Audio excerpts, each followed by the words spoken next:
zanina thucha kan ngai thak tu chu thushil tu bung ni chang som panga atanga chang som pasari atangina ni dona thushil tu bung ni chang som panga atanga chang som pasari tin karil ruwa chuan mi achunga thlengang buk chu ka chunga po thleng dona enga tan nge ka fin bik le ka india ti chuan karil ruwa chuan hei po hi engma lo mai alo ni ka ti a mi fing po mi a po kum khua a hriat reng na chu a om si lo ni lo la thleng tura te chuan an vai a thei hil dai an ni don si a mi a ang boka mi fing po a thi tur zia mai chu ti chuan nun hi ka hua ani ni hnuai thil ti reng reng hi mi ti lungai tu vek ani awangin thil zong song hi engma lo le thil lo thon mai alo ni si a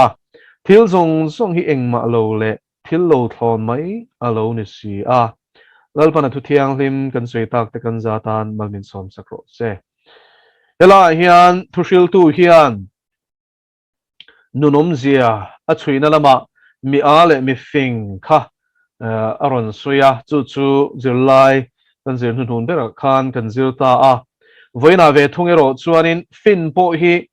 mishing nun phung pa ngai lal pa tel mi alawa mishing nun phung don na tang ringot chuan mi achan le mi fing chana kha thi na ani ve ve ni ti in chu thi na chuan kan zawa ya chunga ro rel do na wangin mi fing po in a fin na kha thi na pumpel thei pha nan amang chuang thei lawani chu tian chuan tu nai hianin fin na manga thi na pumpel tum pol anom thu hi kan sei lang du boka chung chu transhumanists an india a movement through transhumanism antitani ti chuan transhumanism tiom zia chu pathian in a mishing asiam ang hi andu tok lawani na taka chuan mishing sual atlut cheto sual awanga thi na an chennoya om mishing taksa toy ralchin chechin chelo thelo aging process kan tia zoi zoin mishing taksa hi a ongrop tial tiala vunte alo zura e engkong engkim maya thisen te alo chaktok lawati khanin zoi zoin thuak function te mit te alo var tok lo beng shiat na te lo kiama chu tiang chuan mishing taksa ron kiam tel tel hi chung transhumanist ho chuanin hei hi ke ni chuanin science mangte robotics mangte tunlai thiam na changkang ber ber mang hian thi na pum pel na kong khou izong ang u anti a chu transhumanism kan ti taka chu alo ne ta ani ti chuan khovel thiam na mangin chung chu hlen chua tumin thei top in an han be chota a tuna hian kan shia tur chu transhumanist ho zinga mi loktar nge mi chal lang tak tak te pon tu man he ka thil tum hi min dal thelo an te top me ni min dal tum te se an tia an vo khar khar me ni om zia chu mi shing in a man la tanga immortality thi thelo na enge suwang tua na nei china kha du thu sam anei china kha an ni chuan tun lai science thiam na mang hian hlen chuak thei to hian an in nga ya ti chuan CRISPR technology te an han siam chuak le tanga la CRISPR technology chu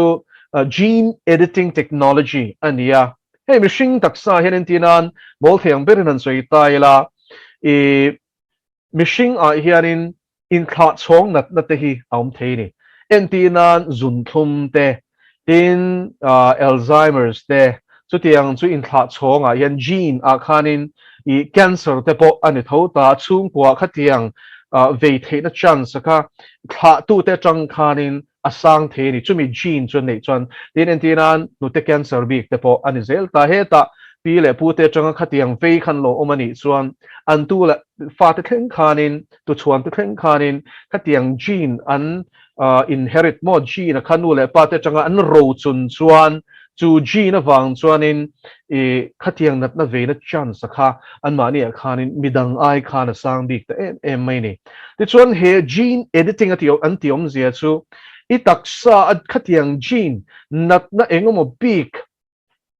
i natna ben vano mo thi pui thei khop natna kai theina chance ti sang tu kha i du chuanin i gene pool atang khanin i chok thei ti kha an nge an ron siam chuana ril ru ber chuan ta chu CRISPR 10 an te ta ni CRISPR an ta a full form chu claim it complicated dewa ti chuanin chumi CRISPR 10 technology bang chuanin i gene i du lo la kha in tinan tu na hianin i shui sei de omta chela chumi kara chuanin a fel lo lai kha lo omta chela ti chuanin chu kan du lo lai khatian kan chok pokanga abak zong kha kan zom le theyang chia hianin chu CRISPR 10 technology mang chuanin e achunga chun syringe committee na turang man ro kha omta a taksa gene chalo kha chu chuanin enge a chok don ani chu no chu tiang chu ni ta amaro chu thil thade angina langa ani te chuanin ti huai la i cancer ve na chance te zun thum ve na chance te nu te cancer ve the na chance te Alzheimer's ve the na chance kha kan pai thei ve kan i te chuanin ti mol me om ani lo mi ma selen chu lai tak chuanin question mark mo zo na lian tak om ta ni ani le khatianga gene thalo anti khatiang nat na ben von ron thlen thei tu kha pai ta chela kha mi rual khan thil dang tam tak po an chok tel don ani chumi chuanin mihring taksa le mihring na shima dang lam na athen the dan le har sat na dang athen the kha an la zir chuang mi an la zir chiang mi alawani chulai taka chu zir chian ma in mi pui mi mir te man thei turin he thiam na toolkit I anei thei mai ni chu Thomas Horn khanin eyes and it's supernatural the enge Christian programmer khan Sid Roth zu the Christian in a host chen ani ya chumia chuanin chu CRISPR 10 toolkit chu aron keng ani chu ta chuanin aman dan tur zong te a syringe te a chunga thilom te khang zong kha anglo ani chu om vek ani chu om zia chu i kha mu a har sa lo atum tak tan chuan ti na ni chu tiang chuan kan taksa gene thalo lai chu du chuan chok thei mo chu transhumanism movement ina a thil tum khan reng ta ni chumi pia lama chuanin mihring taksa chak na pa ngai ai chak sok te tin manzana stem cell research sung chan te pokan suita kan taksa hian cell chu sang a ma se stem cell hi chu cell dang ron ti chuak thei siam chuak thei cell I special kan tiang chu mo a cell kha ani ta ni chu stem cell chu chuan in cell dang kha siam chuak the tina stem cell tang hian thin te an siam chuak le the ni an culture le the ni chu tiang stem cell research mang chuan in I taksa a peng cheto te entiran zu ina wanga I thin I ro vek to te po kha an siam thale the ten ti ni chu mo a tharang mai khanin chumi stem cell mang chuan in research mang chuan in an siam le the an ti ni chu tiang chuan in kong sang hianin I enge he stem cell research a te po khanin an chuan ta tin chu lo le chu robotics om le ta entinan ban lo I accident a khanin lo chok ngai ta selangin I enge robotic arm an ti ta a tin tu na phei chuan an thiam to me kha call anga langsi khama seleng pon lama chuanin mihring ti sa ang rong ang chi te kha le enge soft tissue ang chi te kha khatiang kha I khan an tuam thei to ni I chu tiang chuanin I enge an siam thei ta a chu mihring nerve le thuak te nen khan in thun zong vekin kut pa ngai ang maya na thok thei tur ten tiang kut lem lo ni ta se chu tiang chun siam chuak thiam to ni chung mang chuan le khatiang ban bung kher ni lo po khan entinan robotics mang chuanin night vision te po hey night vision a chuan hey sipai te in en thina nga movie le YouTube video sang te pon chu a mu thianga chung video te chuanin enge kan mu kan ti chuanin night vision tiom zia chu zana hianin mitlongin mishing pa ngai chon thili kan mu fia thei pak lawani tero ba sen night vision chuan zana po chunang mai fia mu theina akha night vision an ti chuan ta chu a shan pa binoculars le khatiam night vision vo ngai lo khan mita khan robotics mang khanin khatiang night vision en the nang chi kha mita khana da the ta tin chu lo le chu en tai la tu na hian theory ni lovin tu na ka soi tur ta ka phei hi chu an siam chuak to a rana chuan an en chin to hlotling takin an en china a siam chuak tu chu Elon Musk ania kan hun la chuan in thuak thader te zinga an soi ania a technology siam chua le khang awang khan tu na hianin nasa takin I machine pon ma kan son pha electric car Tesla asiam chuaka chu shal tlaber polani a khovel mi house ber te po aron ni zok zok ani khamo I kan shianga Elon Musk hi ti chon Elon Musk chuanin Neuralink ti herun siam chuaka ni chu Neuralink in ati chu machine chuaka khanin chip an vo anga chu mi chip a chuanin enge shui tam tak thir shui kha omanga chu chung thir shui chu thua ka mun sang sanga khan an zuk thun zo mang an zuk da anga ti chuan chumi chip mang chuanin mihring ngai tura zong zong kha enge entinan tuna thua ka khanin tu ma ram danga khan an kal du ta chong thar an thiam angai ta ni entinan Korea rama khanin business deal ti tur khanin sum do na thila khanin kalangai ta Korean chong bak mi tam tak an thiam ta lo sap chong an mang war ta vok bok si lawa chuta du to ka Korean chong man the na tur tan chuanin Korean chong software mo thiam the na software kha a thuak chu mi Neuralink mang chuanin reload te khan thil computer kan download program kan download ang chia khana thuak khan in direct in a download the chu mai pon nilovin unconsciousness and memory zong zong akha cloud system kan ti internet a hianin mo khatiang khanin internet cloud system a khanin storage system an ti da khol the na khanin ada chat the don ta ni chu tiang ang chuanin entinan tiang Neuralink chip chu tu na hian mihring hian mang ta sela khatiang mang ho khap mang velo khanin an enge king phalo tial don ani in te ngai rom lo ani chu tiang nei ho chuanin eng software po kham mo ta sela khami Neuralink chip mang khanin enge an thun zung thei don ta thil enge rei tak mihring ina kan zirna na kan man china kan ni chon reilo te kan an thiam zung don ani chong ani mo skill ani mo entiran phone number te po tam tak shiat ngai ta sela phone te po le khabu te po ti khanin an thuak khan an download zung thei don ta ni chu tiang chuan tu na hian khovel fin na hianin nasa takin mihring taksa a limitation kan ti enge thina an chia wanga theina nasa taka kiam te thina lo thleng tu te nat na lo thleng tu te thuak hriat na lo kiam tur Alzheimer's ril rulam nat na ne ta a an mani pon hre thelo thil tam takan theihil zunga an hai hotel telani kan kha Alzheimer's effect kha choni ta thuak lampang ha ta dementia kan ti te zung chu ave ma khan gene editing mangin paya tin taksa engamo machine pa ngai ai chakzo kan siam du ni chuanin robotics te khang thiam na sang manga thi thelo in siam hi tun lai transhumanist ho chuan na sat takin an soi mai po ni lovin tam tak chuanin an taksa hian khatiang technology kha an mang chen chan to ni ti hi kan shia ta ngai ni chu wangin chu tiang chu California University ten na sat takin an kalpuya mo ti chuan chu taksa siam dang lam mai khadu tok lovin tharau lam khovel te po na sa takin van te ko ram huai pathian setana engkim mai kha explore effect andu ta tin chu mak mai chu USA tax dollar mo mi tena mi pui US mi pui ten chia an pek king kho batang khan khatiang technology siam chhuana tur kha finance in a omani chu mo khami anti theina tur tang khan chung ho poisa tho khom chun bang ani chu ole sani na hian enge de chung chu kan sui na chan khovela hian tu na kan chiarang khanin lal solomon a chuanin ka fin na po hi mi ya ka chara than a that chuan na bi ki ka sha chuang lo reng ate ta ni chu mo chu ta tak chuanin tu na khovel mi fing te chuanin chu an fin na mang chuanin mi shinga beidon na ron thlen thir kala thi don tho mo tir ko ka thi lal solomon ai na thi tur tho kan nia mi ang tho in mi fing po thi don tho wa enge ka chan that bik chuan na aron ti chu khovel mi te chuan pathian tel mi alovin pathian ring tu ten ni lo ni mo pathian tel mi alovin kan in siam tha thelom thi theilovin kan in siam thelom he ta Chris ta ring tu te na thole tak sa kan be se anga kha kan nga khera ngai lo ani chon kha kan be se mi alo ni chu da tak chuanin pathian fin na le khovel fin na chu in khai khin le lok tiang khovel fin na chuanin kan thiam na le hriat na mangin kan in siam dang lam thei thi theilo tak sa kan pu theian ti ni ko nau te chu thleng reng don ani thu puana hian chu thleng non thu puan bung som pathum nei chiar chuanin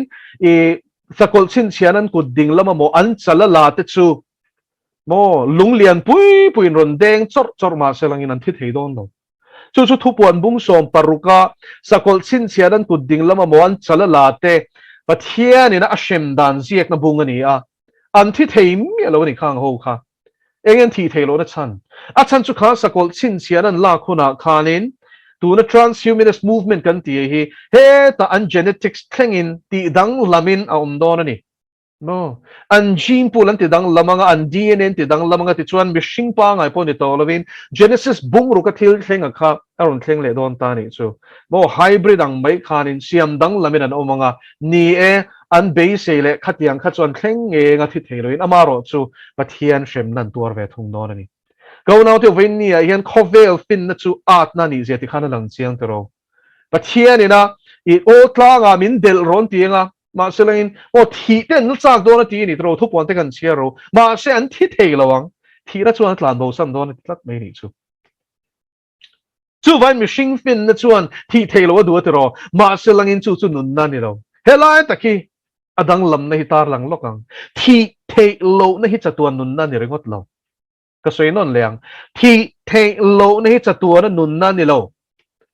mi thi thei lo wang rengot khan chatuan nun na anei ti na ni lo chatuan nun na chu lali suwa hi ni lal pa chu fakinong ro se lali suwa nei tu chuan chatuan nun na kan neya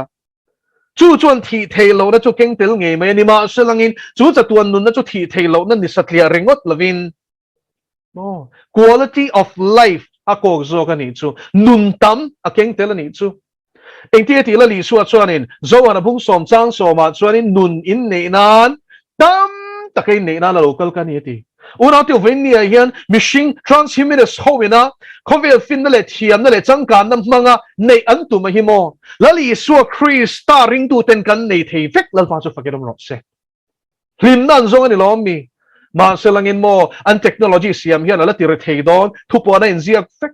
thi an la chak ngoi hon la thleng an thi thei don lo ni chu ani le kha kha nuam em mi ma se ke ni chu ti ro min ti hlum ma sela lom na kan nei ni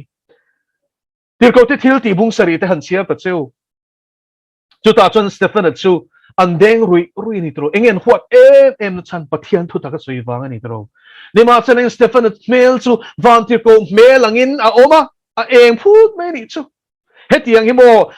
nge thu thlung thara I mar tar te chung cha hian soi tu tam tak a oma ni mani lo ka chuanin eri zatni le pangana khanin me se pakhat chung ko changkang takatanga ron piang ma se Christian nitasi kha Colosseum ma chuan tha turin an hruai hi chumi movie an siam chu cartoon an ta ma se an ron changa ti khanin chu true story ania ama kha lekha thiam ania wangin eri zatni le panga amar tarani a chan chen khaziak zel ani chuan thil ton zong te tin an thi nuwa chuanin tan in an ma ni veng tu khanin an chan chen khaziak chun zong ani na taka chon khapa kha enge milem biani ma selangin khang martar tur te thamuan ziate thina hlaw mi alawa sakol shang a keite te sakei baknei te bong pachal mo kol em te khan sik tirani chu tiang chon cross aten kheng beta keite ten se tira chu tiang rong takati hlum thin an ni ti chon shereng ani ma selangin chumi an thi na nge ngen pan lai chon khamuan na hin ne ti ni cholal pa chu pakinom ro se go na te voi ne hianin chu nun min pe thei tu khamuan na lom na tak min pe thei tu cholal li suat chok ni ngai zong su a wom lo ama pona nei lo pero pathian tel lo in ngai zong te an in hawa an in tiretheya an in unreal ruan in tinna to pa phejon an in chena pakhatena in ti hlum pha e khata khang hlok na om khovel da na in ngai zon na mai hi mo nun tam min petu ni lo lali suwa Krista nei tu te chau lo chuan in lim na tak kan nei lo lal pa chu fakirong ro se chu lali suwa Krista nei tu kan ni chuan in khovel thil hian min pek thelo hi lali suan min pe vekani chumale ma ni chau po ti khatro sama khanin hlim takaminom ti tu ti lal pa chu fakinom ro se chu nun chu ko nau zanin ai hian tem to em I nei to em sam siak tu chuan mo nei to wain sam som thum pali na chang ria ta chun lal pa that je hi tem chin te rengo ti sin lali suan nei tu te hi mo kan nu na hausa sin lal pa chu fakinom ro se nun haus super kan ni smurna khwa chung chang la li so la sui hi avan ro pui em tero ire theya nima selai hausa si ti ni ire theya nima selai hausa si thuin kalang tero re theina na hausa han ti te chu ma selangin sumle pai khovel te funga chon ni smurna ko shan khan re theya lom nen nei lo nima selangin mo lal pa la ma sanan hausa em loi si ni chu lal pa chu fakelom ro se câu nào với nia hiền pathianin sum le pai inge in le lo motor thom no nga ringo thi hau sa ati lo di ke ko san chuan chung ko nga chuan in an nei nung lutuk ma selangin mo thopon bung thuma lo di ke ko san ne na la li so thu cha khalo ente eng ti ati chu ta chuan lo di ke ko san ne na chuan in eng ma ka tla cham lo ka hau sai ti mo nang pachia re thei saruak middel ati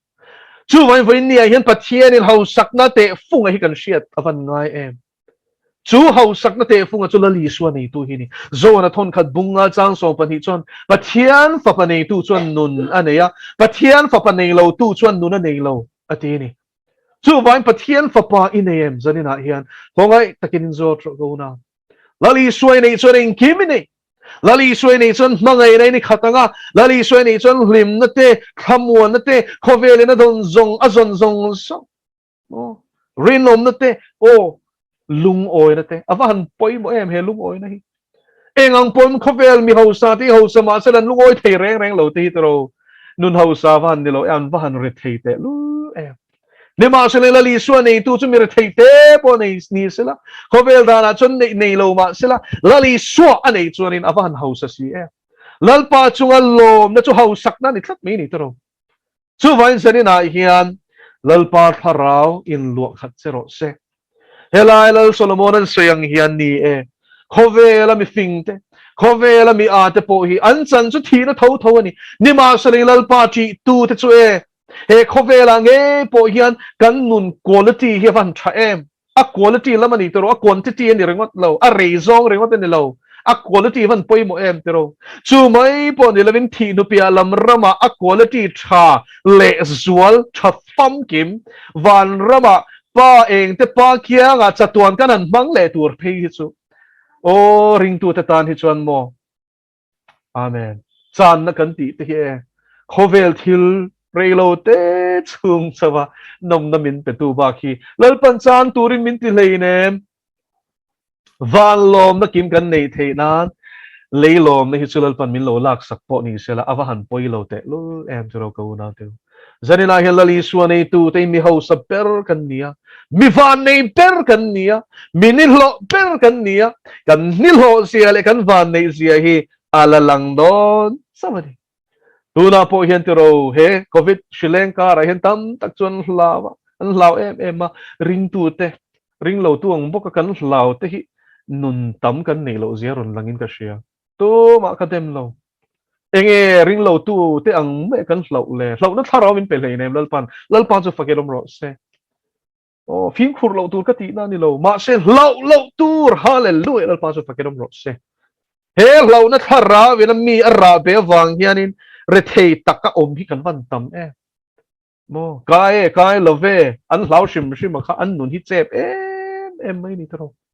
zanina hian lali suai thamwan pui khopin ishichiang em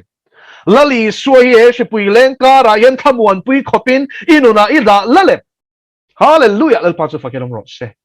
ida lalani chuan mo thamwan nation pai lal pa min thamwan ro ti ngai lo lali suai da lal la rem na la nia thamwan na la nia allal na pura chuan thamwan na ron theng bai lo lal pa chu fakelom ro se kan thamwan lo na chan chu mo lali suai kan nuna lal lo wang ni ko na kan focus si khovel thila om chung chuanin khovel thil dang lamin kan mood kan rilu puddan poti dang lam mai don ma se chatuan adang lam ngai lo lali suat chunga yan kan thin lung le kan rilu kan nga tlak chuan chatuanin chu kan lim na chu kan lom na chu kan be se na ke mani lal pan da rin na da te mangai na da te hi khovel thinin alave thelo ati dang lam ve thelo she puya leng na tu ka son li te po ngi eng po lo ngi ngin sakol te po ron leng na chi sang ron theng ro se lali suwa akan om chuan ama kan e mari om bok nga mo pathian thamuan na nun ta ma kha kan nei thei don ani lal pa chu fakirom ro se chu nun chu ka u naw in ei ve nge the na turin pathianin athu kan soi tak te kan za tan malmin som sak ro se